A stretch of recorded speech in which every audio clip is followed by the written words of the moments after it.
Mucha atención. Reaparecieron los exguerrilleros Iván Márquez y Óscar Montero, conocido como El Paisa. CMI conoció en exclusiva una carta dirigida a la Comisión de Paz del Senado, en la que los dos ex negociadores del proceso de paz afirman que se mantienen en su apuesta por el proceso, pero aclaran que los cambios a los acuerdos han convertido este en un verdadero Frankenstein. Márquez y El Paisa denuncian que lo esencial del acuerdo de paz ha sido traicionado. Veamos el informe. Márquez y El Paisa aseguran en su misiva, la primera que se conoce tras su desaparición del espacio territorial de Miravalle, que tres aspectos enviaron el acuerdo de paz firmado en La Habana al abismo de los procesos de paz fallidos. Al menos tres actos de insensatez empujaron la esperanza tejida en La Habana al taciturno abismo de los procesos de paz fallidos: la inseguridad jurídica, las modificaciones al texto original de lo convenido y el incumplimiento de aspectos esenciales del acuerdo. Los ex negociadores de paz aseguran que las modificaciones al texto original de lo convenido transfiguraron el acuerdo de La Habana en un horroroso Frankenstein. Personajes que nunca fueron ungidos con el honor de ser plenipotenciarios de las partes se dieron a la tarea de meterle mano para dañar lo construido con tanto esfuerzo y amor. Sucedió después de la entrega de las armas. Eso es perfidia, trampa y conejo, mal hecho. No se puede traicionar la paz de esa manera. Los acuerdos que fueron firmados solemnemente son para cumplirlos. Aseguran Márquez y El Paisa que la JEP que existe hoy no fue la acordada en La Habana, sino la que querían el fiscal y los enemigos de la concordia. Critican la que llaman intervención del embajador de Estados Unidos en Colombia. En su carta a la Comisión de Paz del Senado, critican al expresidente Santos y lo acusan de no haber tenido la convicción para salvar el proceso de paz y afirman que el acuerdo de La Habana fue traicionado. Sin eufemismos y en lenguaje franco, lo esencial del acuerdo de paz de La Habana ha sido traicionado. El Congreso anterior hundió la reforma política y las circunscripciones territoriales especiales de paz. No se aplicó plenamente la amnistía. Todavía quedan guerrilleros presos. 5 años después de lograr el primer acuerdo parcial, no hay titulaciones de tierras ni fondo de 3 millones de hectáreas para los que no la tienen. Los dos ex negociadores se lamentan de haber firmado en primer lugar la entrega de armas sin que se definieran los términos de la reincorporación de los exguerrilleros. El acuerdo tuvo una falla estructural que pesa como una pirámide egipcia, que fue haber firmado primero la dejación de las armas sin haber acordado antes los términos de la reincorporación económica y social de los guerrilleros. Esa es la causa de los problemas que hoy afrontan los ETCR por incumplimientos del Estado. Ingenuamente creímos en la palabra y en la buena fe del gobierno. Ingenuamente creímos en la palabra y en la buena fe del gobierno, a pesar de que Manuel Marulanda Vélez siempre nos había advertido que las armas eran la única garantía segura del cumplimiento de los eventuales acuerdos. Finalmente, Márquez y El Paisa piden a los senadores salvar el proceso de paz. Señoras y señores congresistas, nuestra principal preocupación es cómo sacar la paz de Colombia del abismo de los acuerdos fallidos a la que fue arrojada con desprecio, y nos gustaría conocer al respecto sus valiosas apreciaciones. Vale la pena intentar lo imposible, porque de lo posible se ocupan los demás todos los días. De otra parte, la presidenta de la Jurisdicción Especial para la Paz, Patricia Linares, rechazó el proyecto de ley presentado por el Centro Democrático y Cambio Radical para crear una nueva sala dentro del tribunal para que se encargue del juzgamiento de los militares. Según la presidenta de la JEP, el proyecto ataca directamente la esencia de la justicia para la paz y del acuerdo de La Habana, contrario a lo que han dicho sus promotores. Porque el diseño de la jurisdicción está fundamentado en el punto 5 del acuerdo, y ese diseño implica un trato simétrico, simultáneo, pero diferenciado entre los integrantes o excombatientes de las FARC y los agentes del Estado. Considera que la defensa de la fuerza pública no es un argumento válido para quitarle competencias a la JEP. No es la fuerza pública la que está sometida a la jurisdicción, ni más faltaba. Los que se someten a la jurisdicción son agentes del Estado, incluidos aquellos que fueron miembros de la fuerza pública, que por alguna circunstancia ellos mismos consideran que han incurrido en delitos que son de competencia de la JEP. La magistrada Linares rechazó que el Centro Democrático y Cambio Radical argumenten que no existe una sala especial para los militares ni trato diferenciado. Eso no corresponde a la verdad, sí existe. De hecho, la entrada es por la Sala de Definición de Situaciones Jurídicas, que se ocupa precisamente de los agentes del Estado. A la fecha, 1.910 miembros de la fuerza pública, entre ellos 3 generales, han suscrito el acta de compromiso ante la Jurisdicción Especial para la Paz. Y el procurador Fernando Carrillo solicitó a la Jurisdicción Especial para la Paz ratificar el llamado hecho a 31 miembros del partido FARC para que presenten un informe de cumplimiento y permanencia en ese sistema especial de justicia. El procurador Fernando Carrillo aseguró que le pidió a la JEP negar el recurso de reposición presentado por 9 de los 31 integrantes de las FARC, quienes se niegan a entregar el informe argumentando que no es la etapa procesal indicada para rendirlo. Si ellos van a incumplir los llamados de la Justicia Especial para la Paz o cualquier tipo de convocatoria que les hace la Justicia Especial para la Paz, ellos van a ser los victimarios de la Justicia Especial para la Paz, que lo tengan muy en cuenta. El jefe del Ministerio Público insistió en que si no cumplen con los llamados, la JEP puede fracasar. Si ellos van a estar en el juego de escaparse del cumplimiento de los acuerdos, pues van a ser precisamente quienes van a matar el proceso. Cabe recordar que la JEP había dado 10 días de plazo para cumplir con el informe, tiempo que se congeló. El presidente Iván Duque otorgó hoy por decreto facultades a la policía para decomisar y destruir toda droga o sustancia prohibida que descubran en espacios públicos, salvo que el portador del estupefaciente tenga una prescripción médica para el consumo.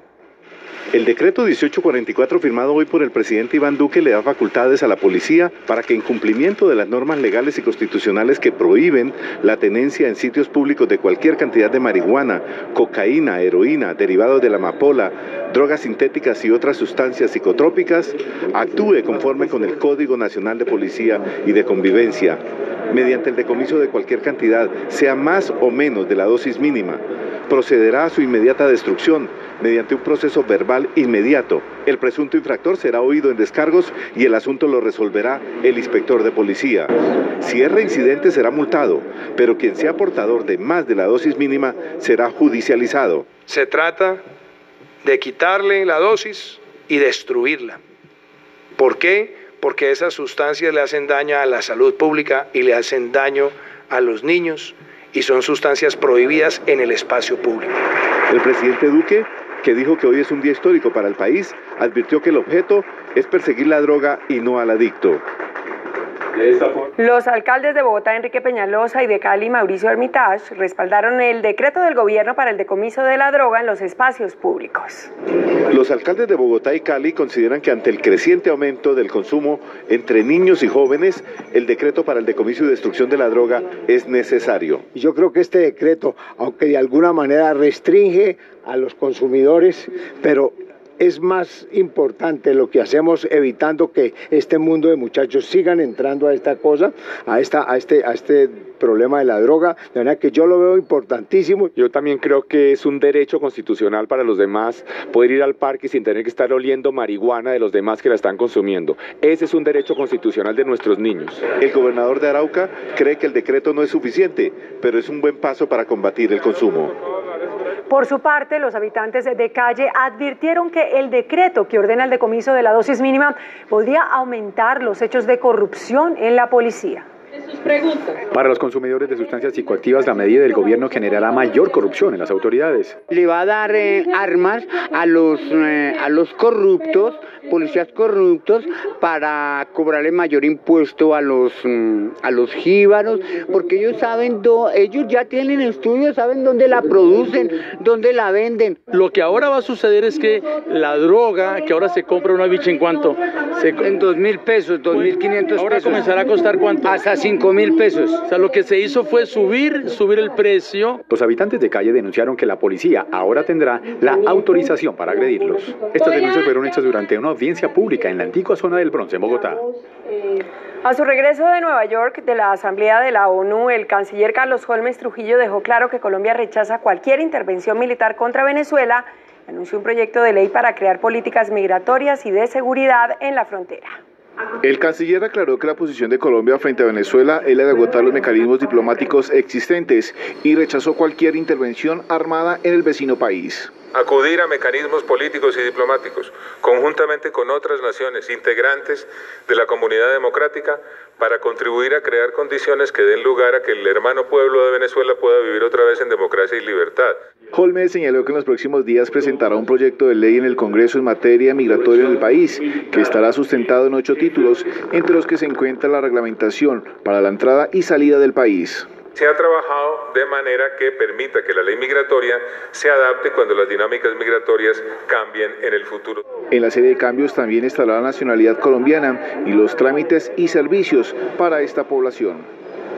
La Corte Constitucional estableció los criterios bajo los cuales las conversaciones de WhatsApp pueden ser consideradas como privadas y en cuáles su información puede ser compartida. En un fallo, la Corte Constitucional determinó cuándo la información de las conversaciones de WhatsApp son privadas y cuál su información puede ser compartida, específicamente cuando se trata de grupos de chat. Indicó que si bien no existe una privacidad absoluta, sí hay niveles de privacidad. Aclaró que para determinar si la divulgación de mensajes de una conversación vulnera o no el derecho a la intimidad, se deberá tener en cuenta factores como el número de integrantes y el fin del grupo de conversación, la clase de información que allí trata y si está protegida por regímenes especiales. Afirma que si los miembros del grupo son familiares muy cercanos, el grado de protección de la intimidad aumenta, pero en casos de mensajes relacionados con desarrollos laborales, la privacidad podría disminuir. El gobernador de Antioquia, Luis Pérez, presentó ante la asamblea de su departamento lo que denominó como los 8 errores en la construcción de Hidroituango. 1. Fallas en la construcción de 2 túneles de desviación. El contratista no cumplió lo que trajo un retraso de 213 días y originó un plan de aceleración. 2. Construcción de túnel de aceleración, que fue el que originó la contingencia. Efectos programáticos adversos a todo lo malo que pasa. Riesgos constructivos, pólizas e implicaciones ambientales que se deriven de esta construcción. 3. El tercer túnel de aceleración fracasado se construyó sin licencia ambiental. Ahí hay 2 errores, uno constructivo y otro legal. 4. Error en el revestimiento del tercer túnel de desviación. Este revestimiento, está entre comillas también, no era el adecuado para las condiciones hidrodinámicas. 5. Errores al cerrar los 2 primeros túneles. Si esos 2 túneles se hubiesen cerrado acorde con el cronograma, la crisis no existiría. 6. Error al destapar los 2 túneles. Nunca se logró destaponar y decidieron inundar casa de máquinas. 7. Impacto negativo de los explosivos en la estabilidad de la montaña. Y a partir de las voladuras empezaron a crecer los derrumbes. 8. Destaponamiento del túnel que inundó a Puerto Valdivia. Y Empresas Públicas de Medellín denunció penalmente al gobernador de Antioquia, Luis Pérez. A través de un comunicado, EPM informó que presentó denuncia penal contra el gobernador Pérez y contra la concejal del Polo Democrático, Luz María Múnera Medina, porque con sus afirmaciones sin fundamento relacionadas con la existencia de una presunta lista negra, en la empresa han afectado al buen nombre y la reputación de EP. La Fiscalía reveló un video que sería la prueba del supuesto pago que recibió el detenido director de la cárcel La Picota Mayor, Luis Perdomo, para favorecer a un extraditable. Este video de 1 hora sería la principal prueba de la Fiscalía en la investigación contra el director de la cárcel La Picota, Luis Perdomo, señalado de recibir el pago ilegal de 30 millones de pesos por parte de José Byron Piedradita, señalado financiador de la oficina. Según explica el ente investigador, la reunión fue llevada a cabo entre 2 familiares de Piedradita y el director de La Picota, quien portaba una chaqueta gris. Ahí le está solicitando a la mesera que por favor le facilite una bolsa, y en esa bolsa es que el mayor Francisco Perdomo empaca el dinero que le entregó el señor Andrés Piedradita. A pesar de los señalamientos de la Fiscalía, el director de la cárcel no aceptó los cargos formulados. Durante el proceso le demostraré a Colombia entera que soy víctima de un gran montaje. El director del penal enfrentará un juicio por 2 delitos. El abogado Diego Rayo no aceptó los cargos que le formuló la Fiscalía, que lo señala de ser presuntamente el enlace de una red de chuzadas, y el senador Armando Benedetti. La Fiscalía señaló que Diego Rayo sería el enlace entre el senador Armando Benedetti y la red de interceptaciones ilegales que operaba a nivel nacional. En la audiencia, el ente investigador reveló un supuesto plan para interceptar al abogado Jaime Lombana. Benedetti pedía que se le hiciéramos seguimiento todos los días al hijo, pero nosotros le dijimos que el hijo estaba muy protegido. Entonces Benedetti me dijo que necesitaba saber si Granados qué estaba diciendo de la hermana. Rayo responde por 6 delitos por presuntamente contactar a la red de chuzadas conformada por exoficiales retirados. El invierno ha ocasionado estragos en varias zonas del país. En Tunja y Pasto, las fuertes lluvias provocaron deslizamientos, inundaciones y daños en viviendas y vehículos. Estas familias huyen asustadas de sus viviendas por la amenaza de la falla geológica que bordea las 600 hectáreas. Las vías que comunican 3 veredas con el municipio están destruidas. Durante 50 minutos en Pasto se presentó un fuerte aguacero que inundó algunos sectores de la ciudad, donde además se presentaron pequeños deslizamientos de tierra, afectación en algunas estructuras e inundaciones en algunas vías de alta transitabilidad. La colegiatura de la Universidad del Rosario eligió al nuevo rector del plantel de educación superior. El economista José Alejandro Cheine es el nuevo rector del Rosario. Cheine obtuvo 13 votos de 10.